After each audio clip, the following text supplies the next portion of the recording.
La foi est le principe de l'enlèvement. Sa nature même exige une base spirituelle et non celle qui vient de notre manière de penser.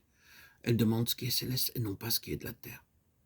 La manière d'agir du Seigneur envers son peuple a toujours eu pour résultat de nous faire perdre la confiance et l'assurance en tout fondement terrestre et de nous rendre totalement dépendants de lui. La foi demande sans cesse de lâcher les choses visibles et temporelles. La foi avertit et met à exécution son avertissement pour désorienter et confondre nos jugements naturels, notre sagesse, notre perspicacité, notre espoir, notre confiance et notre sécurité. La foi ne manque jamais de couper les liens de notre sûreté naturelle et de tarir complètement les sources de notre ressource humaine. La gloire est toujours une gloire céleste. Finalement, elle sera manifestée dans une humanité parfaite. À présent, elle est secrètement dans l'esprit du croyant, vivant de sa foi, et sans qu'il puisse le définir aux autres. Chaque nouveau pas vers le haut dans sa foi, au Fils de l'homme, au Fils de Dieu, à Christ,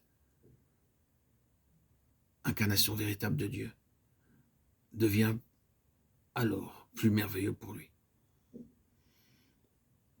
Ce serait une pauvre description de la gloire divine de dire qu'elle consiste en l'absence de corruption ou en l'absence d'incorruptibilité, en perfection d'entendement, en perfection d'harmonie ou en perfection de capacité et même en perfection de miséricorde. Mais il est à noter que presque imperceptiblement, le mouvement de la foi et l'action de la grâce conduisent à cela. La semence incorruptible qui rend possible le corps incorruptible est déjà dans les fils de Dieu par la foi. Le croyant vit, respire, je dirais même, par la foi. Les yeux de leur intelligence s'ouvrent. Les choses célestes deviennent pour eux beaucoup plus réelles que les choses visibles. Dans les crises profondes, ils expérimentent une paix qui surpasse toute intelligence. Cette paix est le fruit d'une harmonie de leur volonté avec la volonté de Dieu. Le mot paix serait toujours mieux traduit par harmonie.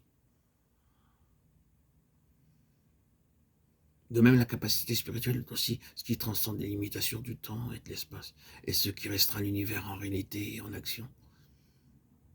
Mais il est à peine nécessaire de dire que la miséricorde de l'amour divin, la compassion, la tendresse, les prévenances, l'humilité sont la gloire de Dieu. Cependant, ces choses n'atteignent pas tout ce que sa gloire signifie. La perfection du caractère, la capacité, le service apportent la satisfaction parfaite. Ceci n'est que la base de sa gloire. Ici, nous devons nous arrêter net. Cette gloire ne peut être connue que dans l'esprit et non décrite avec des mots.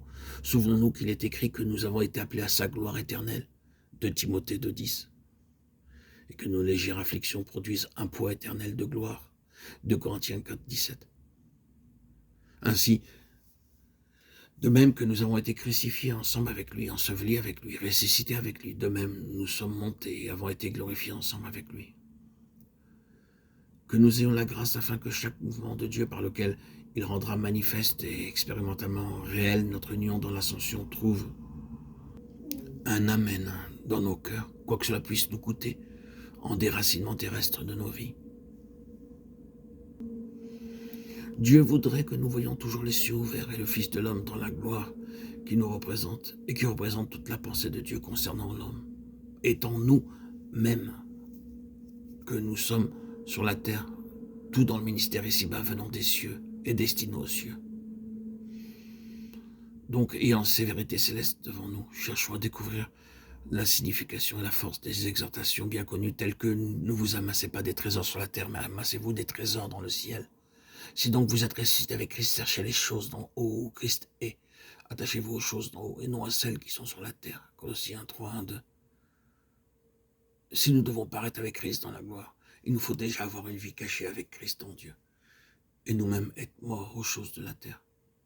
Car vous êtes morts. Et votre vie est cachée avec Christ en Dieu. Colossiens 3, 3.